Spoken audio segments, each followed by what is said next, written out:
Good evening. It's the 19th of February 2012. You're watching Primetime Weekend News. We're coming to you live and direct from our News First studios here in Colombo. I'm Sonali Wanikapathake. We start off with a look at the stories making the headlines tonight.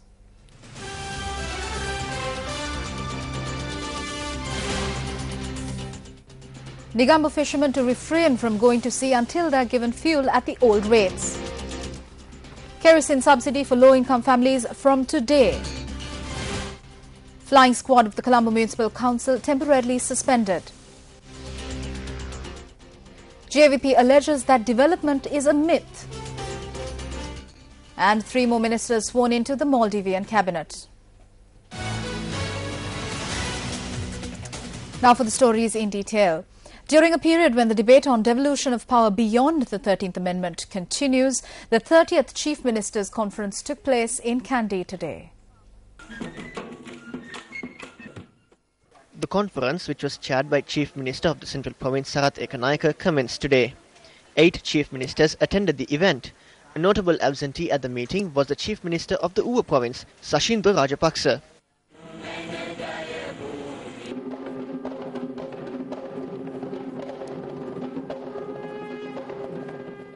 Officials, including the Secretary to the President Ladith Wiratunga and Secretary to the Ministry of Finance P.B. Jasundra, also took part at the conference.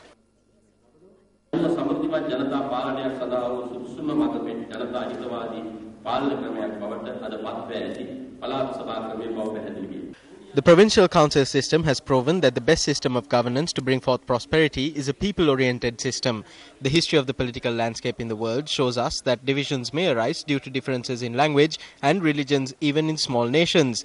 The devolution of power has been used to stop such divisions and protect territorial integrity as well as nationality. We believe that everyone has a right to express their identity, be it nationally or at a local level, in order to contribute equally towards the upliftment of the country. Citizens will be able to utilize natural resources in their respective areas to accelerate development, and this will pave the way for local politicians to steer their political activities for the development of the local economy. Increase public participation in the process of governance and also decrease the dependency on the central government for development activity. The devolution of power also strengthens democracy.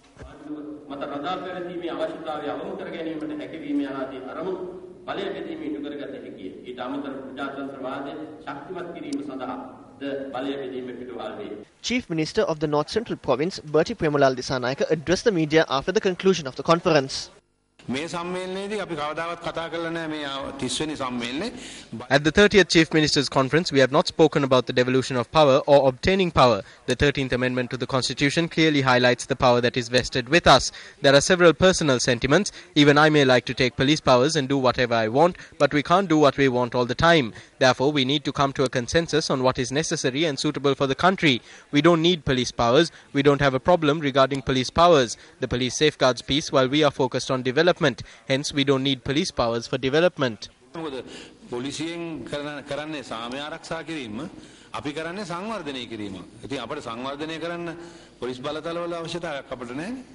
Chief Minister of the Eastern Province, Shivanesha Thurai Chandrakanthan, also addressed the media. We are of the opinion that devolving power in the country is necessary. The 13th Amendment to the Constitution is the basis for this. We believe that this should be fully implemented. The President has also accepted it, taking into account the present situation.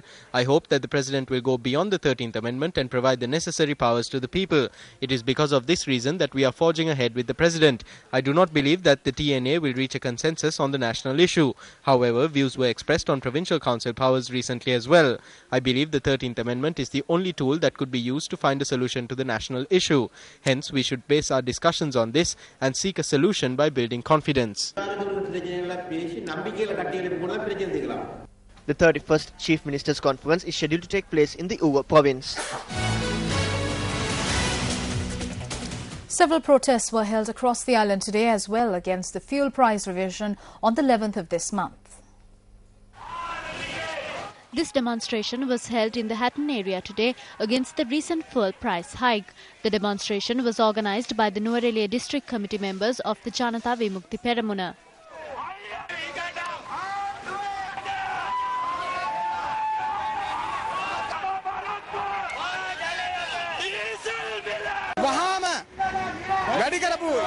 We demand that the prices of consumer goods and fuel be reduced immediately and a full stop has to be put to the intended price revision of consumer goods.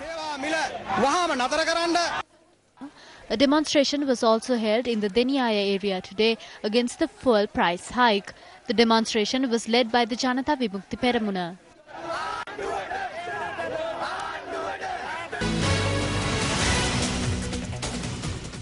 Fishermen in Negombo state that they will refrain from fishing activities until the prices of fuel are brought down. Members of several fishermen's organizations stated this following a discussion held today. Deputy Minister of State Assets and Enterprise Development Sarath Kumar Gunaratne, Western Province Provincial Council Fisheries and Tourism Minister Nimal Langsa participated at this discussion, which was held at the Cardinal Kure Dhamma Centre in Negombo. The discussion was held with the participation of several fishermen's organizations. This is the only thing we know. Please give us fuel at the old price. Following the discussion, several representatives of the fishermen's organizations expressed their views to the media. Until we obtain an acceptable solution, all fishermen in Negombo have arrived at a unanimous decision to refrain from carrying out fishing activities in vessels.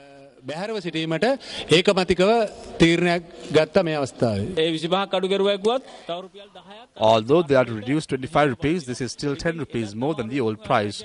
Even those days we managed with great difficulty. We can't handle this 10 rupees. So we hope to obtain a litre of fuel at its old price, both kerosene and diesel.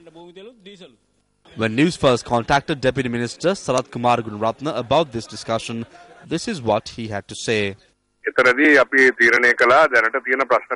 We decided to meet the President and discuss these problems with him. We are of the stance that we need an undertaking from the President in this regard. The Joint Fishermen's Organization and the Multi-Day Fishermen's Organization have decided that until discussions with the President take place, it is difficult to go to sea, and we will be protesting peacefully until then. Although fuel stations in Negombo carried notice boards stating that fuel would be provided at concessionary rates, the owners stated that none of the fishermen had come to the fuel stations. Meanwhile, both single-day and multi-day fishing vessels were docked in this manner today.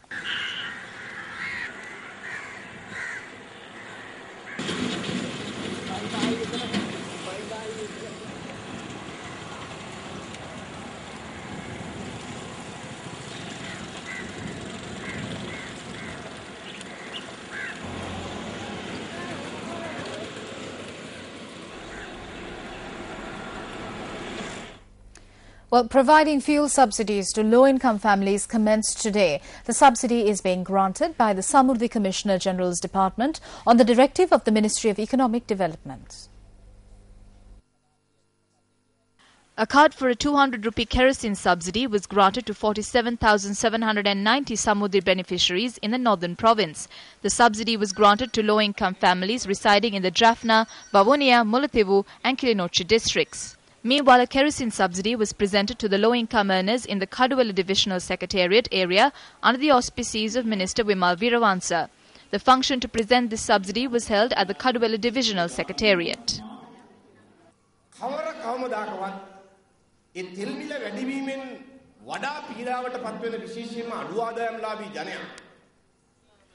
Never before has a program taken place to provide a subsidy to low-income earners who face difficulties owing to a fuel price hike. Because the President and the government understand it, nobody else has to make them understand it. This is why the Samurdhi beneficiaries who use kerosene obtained a kerosene subsidy without taking to the streets and battling.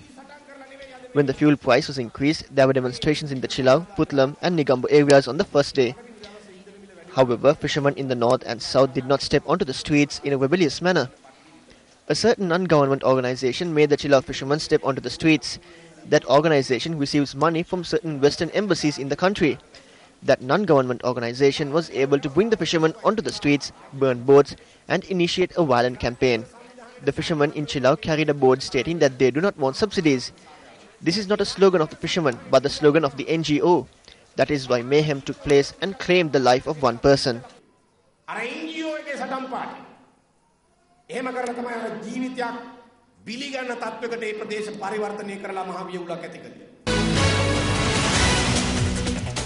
Meanwhile, speaking at a function in the Jayala area, Propaganda Secretary of the Janatha Vimukti Peramuna, parliamentarian Vijitha Herath, stated that development is a myth. This function was held to distribute sports equipment to a sports club in the Kappiwatta area in Kalueliya in Jayala through the decentralised fund of MP Vijitha Herath. IMF සහ මෙහි ආණ්ඩුවේ මහත්තුරුන්ගේ හවුල් ක්‍රියාකාරීත්වය තුළ The devaluation of the rupee is taking place owing to the chaotic activities of the gentlemen in the IMF and the government. They not only allowed the rupee to devalue but also let it float. Now the rate of the dollar is 122 rupees. Our production has not increased, our export income has not increased. Instead, our import expenditure has increased. Kerosene prices have increased to the extent where people can't live. When you step onto the streets, you're met with tear gas and bullets. The prices of petrol and diesel increases, the light bill increases, the water bill increases, and by tomorrow or the day after, the price of bread and buns will also increase. Now a gas price hike of 300 rupees is being requested. That will increase as well. Incidentally, development myths are shown. But it is poverty, hunger, malnutrition and unemployment which are present behind this development myth. The miracle is overflowing. Now people have seen enough of miracles. මේ ආශ්චර්ය අපි දැන් ඉස්මෘත්තා වෙලා දැන් ඔක්කාරයට එන තරමටම අතිපදමට ආශ්චර්ය දැකලා තියෙනවා. The Intercompany Employees Union demands that the government should increase employee salaries by 40% if fuel prices are not reduced. The union states that they would resort to trade union action if their demands are not met. We requested for a 40% salary increase even before fuel prices were increased by 40%. Therefore, we are demanding the government that if the fuel prices are not increased, then to summon Parliament immediately in order to make allocations that are necessary legally to grant a 40% salary increase to employees in the private sector of this country. If such interventions are not made, then we as the employees of the private sector will join hands with the entire workforce of the country to take measures for salary increase. We have already made arrangements for such an action. We emphasize to the people of this country that this action will be implemented from Tuesday.